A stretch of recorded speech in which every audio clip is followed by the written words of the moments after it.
Hello my dear students, welcome to my YouTube channel English Dimension.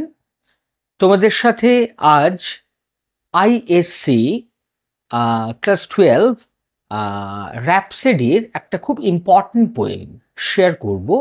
পোয়েমটার নাম হলো টিদৌনাস। Actually এই বিষয়ে আমি দু একটা কথা প্রিভিয়াসলি তোমাদের বলে রাখি। অ্যালফ্রেড লর্ড টেনিসন এই পোয়েমটা লিখেছিলেন ইন দ্য ইয়ার 1833। উনি one of the most famous Victorian poet ছিলেন, অ্যালফ্রেড লর্ড টেনিসন। ওকে, পোয়েমটা যখন উনি প্রথম লিখেছিলেন, পোয়েমটার নাম ছিল টিদন, TITHON, টিদন। এই পোয়েমটা কমপ্লিট করতে ওনার সময় লেগেছিল, তোমরা দেখে নাও, 1833 to 1859। ওকে, আর জনরি অর জেনার তোমরা যেটাই বলো, I mean type of poem বা অর পোয়েট্রি, সেটা তোমরা বলতে পারো this is a dramatic monologue. Actually the subject matter of the poem is based on a Greek mythology, very famous mythology, that is Tidon. Later on, the name was transfigured from Tidon to টিদৌনাস। ওকে, টিদৌনাস কে ছিলেন? টিদৌনাস ছিলেন গ্রিসের একটা খুব important শহর। তোমরা কি নাম জানো তার? The name of the town is Troy. ট্রয়ের একজন প্রিন্স ছিলেন টিদন অর টিদৌনাস। ওকে, তার লাইফকে বেস করে একটা অবশ্যই মাইথোলজিক্যাল একটা পোয়েম মিস্টার টেনিসন লিখেছেন। পোয়েমটা সামারি কিরকম দেখো। In Tithonus, Tennyson examines the legendary figure of that same name. Same name এর মানেটা হচ্ছে টিদৌনাস। এটা একটা legendary figure, Greek mythological figure Tithonus. তার লাইফকে বেস করে এই পোয়েমটা সামারাইজড হয়েছে। উনি কে ছিলেন? A prince of Troy. Troy যে সিটিটা ছিল গ্রিসের, তার তিনি একজন প্রিন্স ছিলেন, very handsome and young, who became the lover of the dawn goddess Eos. Dawn মানে কি? উষাকাল, কাকভোর। তারও একজন গডেস আছে গ্রিক মাইথোলজিতে, তার নাম হলো ইয়স, EOS, A.K.A অরোরা। তোদের মানে কোশ্চেন জাগতে পারে, AKA এর মিনিংটা কি? মিনিংটা হচ্ছে অ্যাকচুয়ালি নোন অ্যাজ। তার অ্যাকচুয়ালি নাম ছিল অরোরা, তাকে আদারওয়াইজ নিক নেমে ডাকা হতো ইয়স। তিনি কি ছিলেন? গডেস অফ ডন, কাকভোর বা উষাকালের দেবী, গডেস। তার প্রেমে পড়েছিলেন টিদৌনাস। Eos made Tidonus immortal so that the two could be together forever. যেহেতু ইয়স অর অরোরা একজন গডেস ছিলেন, তো তিনি তার যে মর্টাল লাভার টিদৌনাস, তাকে তিনি ইমর্টালিটির ব্লেসিং দিয়েছিলেন, আশীর্বাদ দিয়েছিলেন, যাতে এই দুজন সারা জীবন ইয়ং থাকে এবং একে অপরের কাছে থাকে এবং একে অপরকে ভালোবেসে যেতে পারে। Sadly enough, she forgot to specify that he should be immortally young. কিন্তু ইয়স আর অরোরা উনি গডেস হলে কি হবে? উনি যখন ইমর্টালিটির ব্লেস করেছিলেন টিদৌনাস আর টিদনকে, সেই সময় তিনি একটা জিনিস ভুল করে ফেলেছিলেন। ভুলটা কি? উনি ইমর্টালিটির ব্লেসিং তাকে দিয়েছিলেন, কিন্তু এটা স্পেসিফাই করতে ভুলে গিয়েছিলেন যে তিনি সারা জীবন ইয়ংই থাকবেন। এটা বলতে উনি ভুলে গিয়েছিলেন। আর এর মাসুল গুনতে হয়েছিল কিন্তু দুজনকেই। কিরকম মাসুল? খেয়াল করো। টিদৌনাস thus became impossibly ancient. টিদৌনাস ভীষণভাবে বুড়ো হয়ে পড়লেন। যেহেতু ইয়ং থাকার আশীর্বাদ করা হয়নি ইন টার্মস অফ ইমর্টালিটি, সে কারণে ভদ্রলোক হঠাৎ ভীষণ বুড়ো হয়ে পড়লেন। কত বয়স আমি জানি না, মেবি কয়েকশো বছর, জানেনি। এখানে বলা আছে ইম্পসিবলি এনশিয়েন্ট, মানে এত বয়সে হয়তো মর্টাল কোনো হিউম্যান বিং বাঁচে না। তোমাদের মনে কোশ্চেন জাগতে পারে, তাহলে টিদোনাস বেঁচে আছে কি করে? অ্যাকচুয়ালি ইয়স তো তাকে ইমর্টালিটির ব্লেসিং করে রেখেছেন। উনি কোনোদিনই মরবেন না, যতদিন বাঁচবেন ইম্পসিবলি এনশিয়েন্ট হয়েই বাঁচবেন।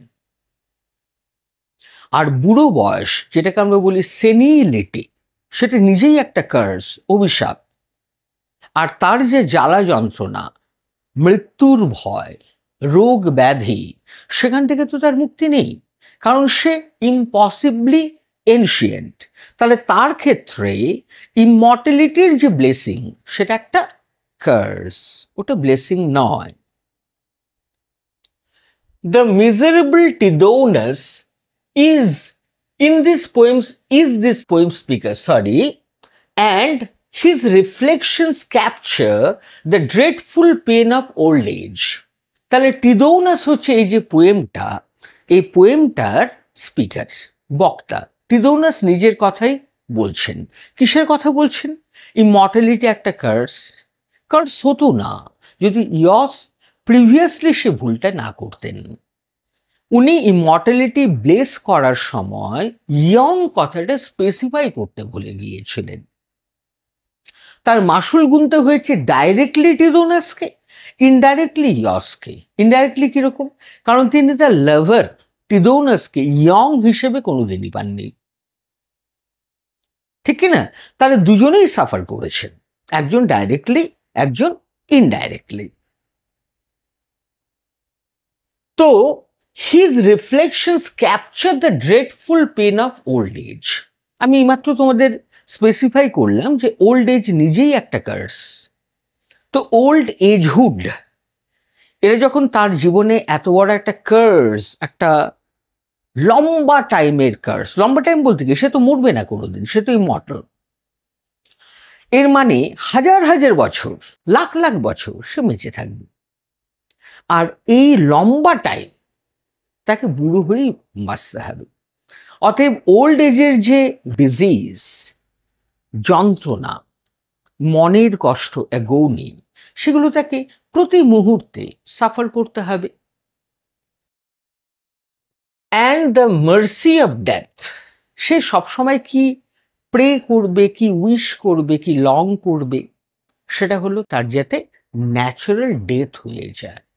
আর পাঁচটা মর্টাল বিইংয়ের যেমন বার্থ রাইট আছে টু ডাই, সেটাও যাতে তার লাইফে এক্সিকিউটেড হয়।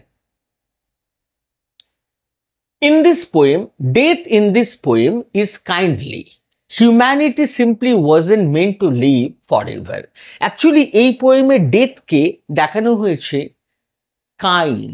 Kind hearted.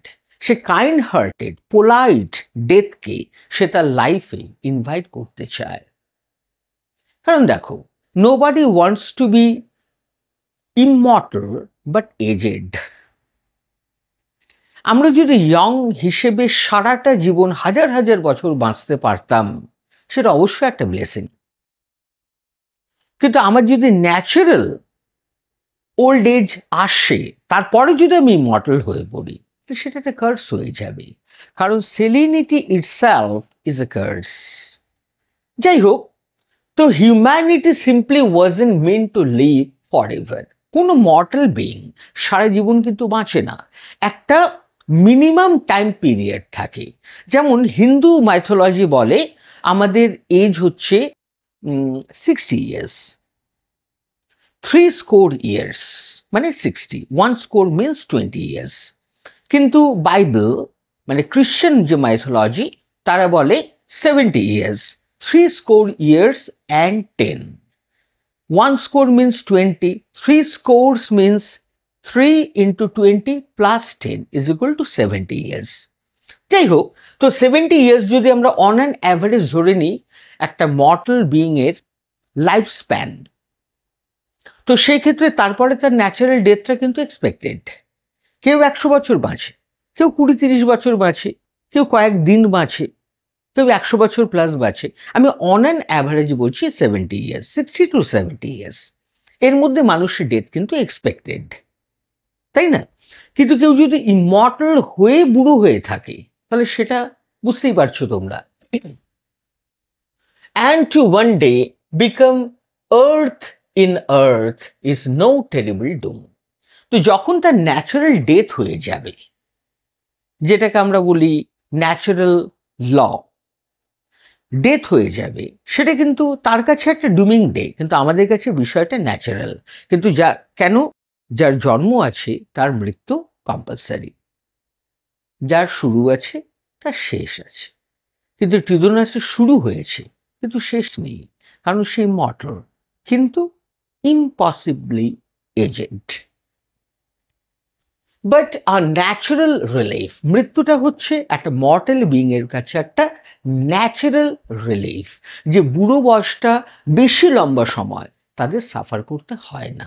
সব জিনিসের একটা টাইম পিরিয়ড আছে, শিডিউল আছে, ফিক্সেশন আছে বিষয়গুলোর, ওর বেশি কম খুব একটা পসিবল নয়।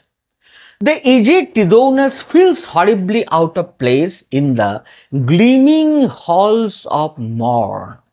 মর্ন মানে মর্নিং, সকালের যে ন্যাচারাল ব্রাইটনেস, গ্লস, র্যাডিয়েন্স, সেখানে কিন্তু টিদোনাস আউট অফ প্লেস মানে সে এতটাই সেনাইল, এতটা এজেড যে ব্রাইটনেস তার জীবন থেকে হারিয়ে গেছে।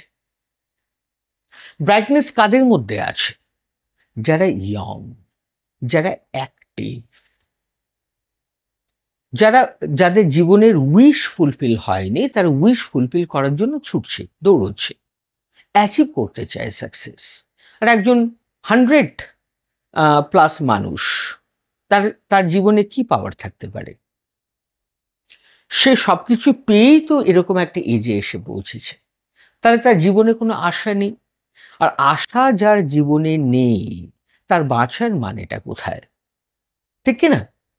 যাই হোক, The aged Tithonus feels horribly out of place in the gleaming halls of morn. আমি এই জায়গাগুলোকে কোট করে দিয়েছি, তোমরা কিন্তু এই জায়গাগুলোকে মন দিয়ে দেখো, মনে রাখো, কারণ তোমরা যখন এর উপরে নোট বানাবে বা এক্সামে কোশ্চেন আসবে, তোমরা এগুলো কিন্তু ডেফিনেটলি কোট করতে ভুলো না।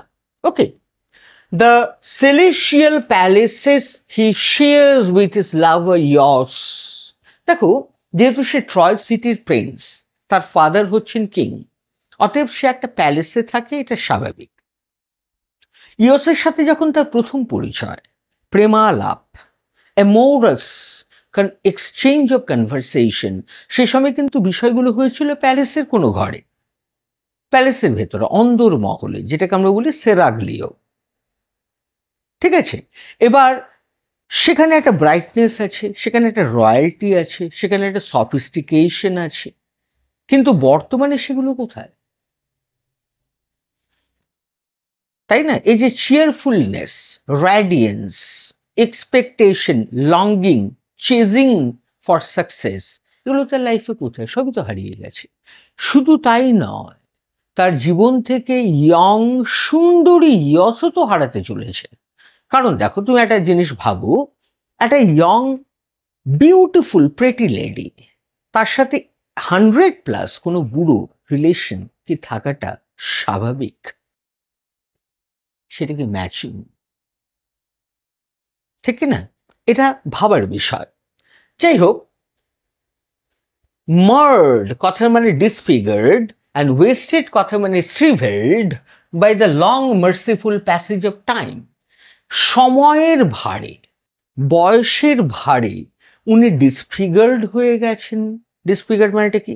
বয়স্ক লোকজনের, ইয়ং পার্সনরা যেরকম বলশালী হয়, পাওয়ারফুল হয়, তাদের একটা টোন্ড ফিগার থাকে, বয়স্ক মানুষদের কি তাই থাকে? ভেবে দেখবে, সেটাকে আমি এখানে বলতে চাইছি ডিসফিগারমেন্ট। পোয়েমেও বলা রয়েছে মার্ড মানে স্পয়েলড, তার ইউথফুলনেস হারিয়ে গেছে। ওয়েস্টেড মানে শ্রিভেলড, তার চামড়া কুচকে গেছে। বয়সের ভারে, ডেফিনেটলি।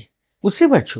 তাহলে এই যে দুটো কোয়ালিটি তার জন্মেছে অ্যাট প্রেজেন্ট, সেটা ইয়ং অ্যান্ড প্রেটি ইয়সের সাথে থাকার জন্যে আনম্যাচিং। ঠিক তো? যাই হোক, he is a shadow of his youthful self. দেখো, কোনো মানুষ তার যে ফেস কাটিং, সে কেমন দেখতে, তার যখন সাংঘাতিক বয়স হয়ে যায় 10% অন্তত মিল থাকে। একদম বাচ্চা তুমি দেখেছো কাউকে, তাকে ইউতে দেখছো, কিছুটা মিল তুমি ডেফিনেটলি খুঁজে পাবে যে একে কোথাও দেখেছি। আর একটু সিনিয়র হলে তাকে তুমি দেখলে মনে করবে হ্যাঁ একে আমি চিনি। ওই যখন বুড়ো হয়ে যাবে তখন মনে করবে যে একে আমি চিনি। কিছু তো ম্যাচিং ডেফিনেটলি থাকবে, ঠিক কি না? সে তো আনম্যাচিং হবে না, কিছুটা ম্যাচিং থাকবেই। তো এখানে সেটাই বলছে, shadow of his youthful self. তার দেখো চেহারা 10% মিল আছে, কিন্তু তার মনের ভেতরের যে ইউথফুলনেস সেটা 100% এখনো আছে, কারণ সে তো ইয়ং, কিন্তু সে ফিজিক্যালি এজেড। অদ্ভুত একটা কি বলবো, একটা গড় মিল, তাই না? ম্যাল ফাংশনিং তুমি ভাবতে পারো। He can no longer enjoy the pleasures of love in his broken old body. যেহেতু সে ফিজিক্যালি ভেঙে পড়েছে, মেন্টালিও পড়েছে ডেফিনেটলি, সেই কারণেই তো ইয়সের সাথে তার যে লাভ, অ্যামোরাস লাভ, সেই লাভটা সে ফুল প্লেজার নিতে পারছে না because of all this hurdles, physical hurdles. কারণ তার চেহারা, শরীর ইত্যাদি সবই ভেঙে পড়েছে, কারণ সে তো ফিজিক্যালি ইয়ং নেই, সে মেন্টালি রয়েছে। আর মেন্টালি ইয়ং থাকা মানে এটা কি, তোমার মেন্টাল স্ট্রেংথ আছে কিন্তু ফিজিক্যাল সাপোর্ট নেই। ব্যাপারটা বোঝো। Where once he used to share in Eo's mysterious change, feels alienated from that gorgeous eternal youth. কোনো এক সময় সে ইয়সের বিউটি সেটা প্রশংসা করত, আর সে বলতো যে এই যে মিস্টেরিয়াস চেঞ্জ হচ্ছে তার বিউটির, ইয়স আরো সুন্দরী হয়ে পড়ছেন, যত সময় পার হচ্ছে ইয়সের বিউটি ততই বাড়ছে। এই যে ফ্রিভোলাস, ছোটখাটো দুজন লাভারের মধ্যে ইটিজিং, খুনসুটি, এই বিষয়গুলো তাদের সাথে ছিল, কিন্তু সেগুলো এখন কোথায়? এই যে তার যে বিউটি, তার যে লিটল বিট চেঞ্জেস, সে আগের থেকে আরো সুন্দরী হচ্ছে, যত সময় পার হচ্ছে তার সৌন্দর্য আরো ফুটে উঠছে। এখন তুমি একটা জিনিস ভেবে দেখো, টিদৌনাস যে মিজারেবলি এখন এজেড, সে যদি ইয়সকে এই কথাগুলো অ্যাট প্রেজেন্ট শেয়ার করে, ইয়সের কি ফিলিংস হবে? কেউ যদি শুনে সেটা আলাদা বিষয়, আমি সেটাকে গুরুত্ব দিচ্ছি না, কিন্তু আমি বলছি টিদৌনাসের সাইকোলজি এই সমস্ত কথাগুলোর পারমিশন কি দেবে? এটাও তো ভাবার বিষয়, তাই না? The only embrace he shares with his one-time lover these days is one that leaves his face wet with Yos's guilty tears. এখন একটাই শুধু সান্ত্বনা, কনসোলেশন। সেটা কি? ইয়স কান্নাকাটি করে, তার চোখের জলে টিদৌনাসের মুখ ভিজে যায়। আচ্ছা বলো, এটা কি সলিউশন? এবার তোমরা যদি মনে করো কেন, সে তো গডেস ইয়স, সে তো ফার্দার আরেকটা ব্লেসিং করতে পারে। No, for one time, knock out টুর্নামেন্টের মতো বিষয়, যেটা একবারই করা যাবে। সে গডেস বলে তার অ্যাবসলিউট ফ্রিডম আছে, পাওয়ার আছে, এমনটা কিন্তু নয়। কিছু জিনিস রয়েছে যেগুলো ফর ওয়ান টাইম। সে একবারই ব্লেস করেছে, ইউথ কথাটা স্পেসিফাই করেনি, তাই জন্য ঝামেলাটা তৈরি হয়েছে, আর কিছুই নয়।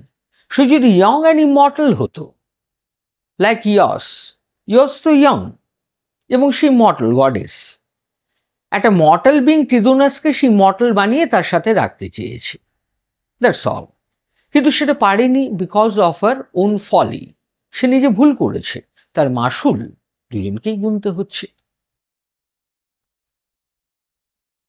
যাই হোক, এবার বলছে as she glowed and renewed every morning like the dawn of which she is the goddess. সকালের যে ডন মানে কাকভোর যেটাকে আমরা বলছি, তার যে র্যাডিয়েন্স, সফট র্যাডিয়েন্স, ব্রাইটনেস,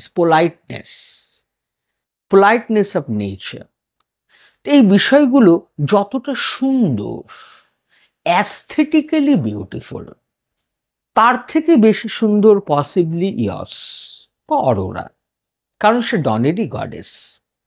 তার পাশেই এর মতো অধকুচ্ছিত টিদোনাস। কিন্তু জিনিসটা ভাবো, একটা লিমিট থাকে ম্যাচিং এর, ঠিক না? যাই হোক, এবার বলছে যে his impossible endless old age, in other words, has robbed him of all his life's pleasures, leaving him marooned in a world that can no longer make him happy. তো তার এই ইম্পসিবলি আর মিজারেবল এজেড হুড তার জীবনের সমস্ত সুখ শান্তি কেড়ে নিয়েছে এবং তাকে এমন একটা অন্ধকার ওয়ার্ল্ডে ঠেলে দিয়েছে যেখানে কোনো আলো নেই। কিসের আলো? Light of love, pleasure, happiness কিচ্ছু নেই, কমপ্লেসেন্সি কিচ্ছু নেই, blank. Most mortals escape the pains of their later years the old-fashioned way by dying. Mortal beings যারা, তারা এজেড হুডের যে মিজারি সেটি ইজিলি এসকেপ করতে পারে through their death, mortal death. কারণ আমরা যারা মর্টাল বিংস, আমরা তো ইমর্টাল নই, আর ইমর্টাল হতেও চাই না। Immortality is itself a curse. মানুষ যদি ইয়ং হিসেবে হাজার হাজার লাখ লাখ বছর বাঁচে, দ্যাট ইজ ব্লেসিং। মানুষ বুড়ো হয়ে যদি কয়েক হাজার বছর বাঁচে, it will be itself a curse, like Tithonus. Okay, যাই হোক, by dying, for the immortal Tithonus, however, there simply isn't an option. কিন্তু immortal Tithonus এখন সে তো মর্টাল বিং নয়, সে ইমর্টাল হয়ে পড়েছে। আর ইমর্টাল হওয়ার কারণে এজেড হুড, যেহেতু সে ব্লেসড হয়ে গেছে এজেড হুডে, এজেড হুডটা তার লাইফে চলে এসেছে as compulsory agent, there is no way left for him. তার কাছে আর তো কোনো অপশন বাঁচিয়ে নেই, তাকে এইভাবেই সারা জীবন থাকতে হবে। সারা জীবন বলতে কি, এন্ডলেস লাইফ। এই লাইফের কোনো শেষ নেই, এই মিজারেরও শেষ নেই কোনো, তাই না? Though he begs Eos to take back her gift, সেই ইয়সকে প্রতিনিয়ত একটা কথা বলছে যে তুমি তোমার ব্লেসিংটাকে টেক ব্যাক করো, ফেরত নিয়ে নাও, এটা আমার কাছে কার্স হয়ে গেছে, আমি এর সাফারেন্স নিতে পারছি না। অ্যান্ড লেট হিম ডাই, তাকে মরতে দেওয়া হোক, কারণ সে যন্ত্রণা নিতে পারছে না। সে doesn't seem able to do so, কিন্তু ইয়স তারও তো লিমিটেশনস আছে। সে কি বলছে? অ্যাবল টু ডু সো, এই যে বলেছে doesn't seem able to do so, তার টেক ব্যাক করার ক্ষমতাই নেই। once given cannot be returned. Okay, Tithonus is thus robbed of his only possible release. তার যে ন্যাচারাল ডেথের রাইট আছে, অধিকার আছে, সেটাও সে হারিয়েছে। ভেবে দেখো কতটা একটা মুশকিল অবস্থার মধ্যে টিথোনাস পড়েছে। His longing for death and envy of those happy men that have the natural power to die reminds the readers that death, so often imagined as a terror to be fled away from, is in fact a necessary, natural, even merciful part of human life.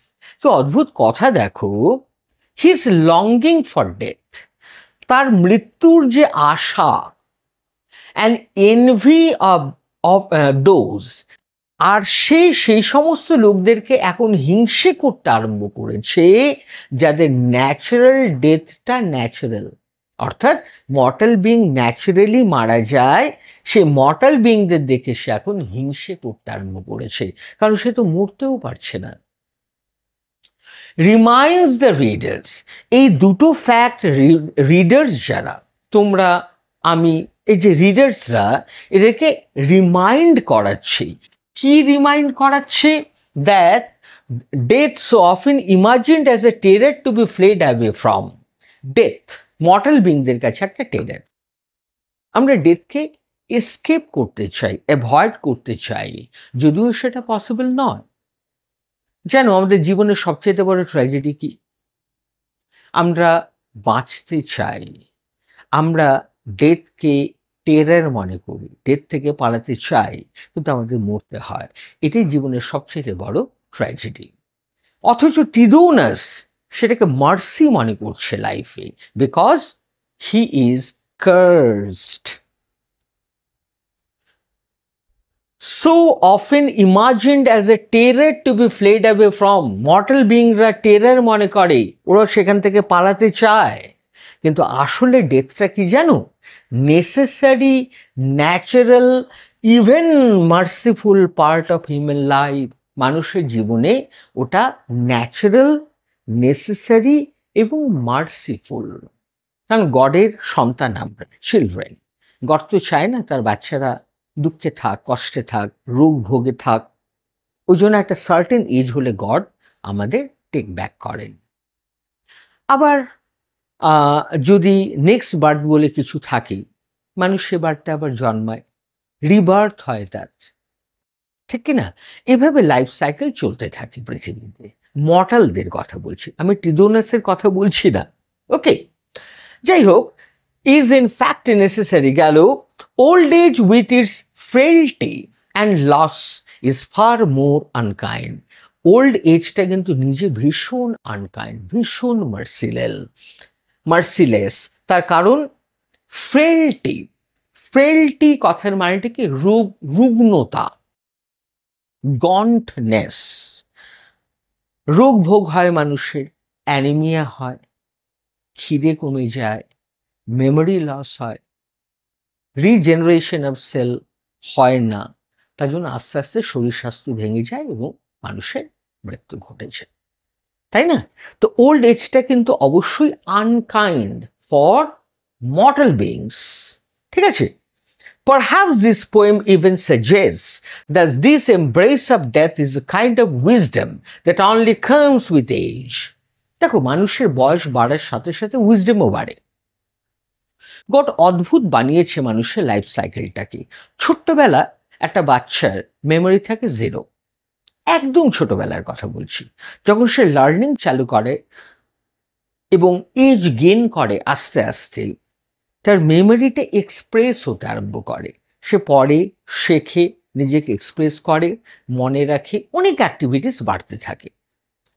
এটা চলতে চলতে যখন young হয়, youth আসে, তখন তার memory একটা topmost জায়গায় পৌঁছে যায়, যখন কেরিয়ার বিগিন করার কথা, তাই না? এবং কেরিয়ার যখন শুরু হয়, মানুষ কর্মজীবনে প্রচুর এক্সপিরিয়েন্স গ্যাদার করে, অনেক শিক্ষা গ্রহণ করে। কারণ বই পড়লেই তো শুধু শিক্ষা হয় না, সবাইও মানুষকে অনেক কিছু শেখায়, বয়সও অনেক কিছু শেখায়। কিন্তু একটা সময় বয়স বাড়তে বাড়তে এমন একটা স্টেজে চলে যায়, সেটা হয়ে যায় মানুষের কাছে সেকেন্ড চাইল্ডহুড। তখন আবার মেমোরি লস হয়ে যায়। তাহলে মানুষ কিন্তু দুবার চাইল্ডহুড এনজয় করে, একবার রিয়েল চাইল্ডহুড, একবার ফেক চাইল্ডহুড, অর্থাৎ এজেডহুড। তারপরে মানুষের কি হয়? মৃত্যু হয়েছে। কেন জানো মেমোরি লস হয় মানুষের? এই পৃথিবীর সমস্ত মায়া, মোহ, টান সে যদি ভুলে না যায়, সে পৃথিবী ছাড়বে কিভাবে?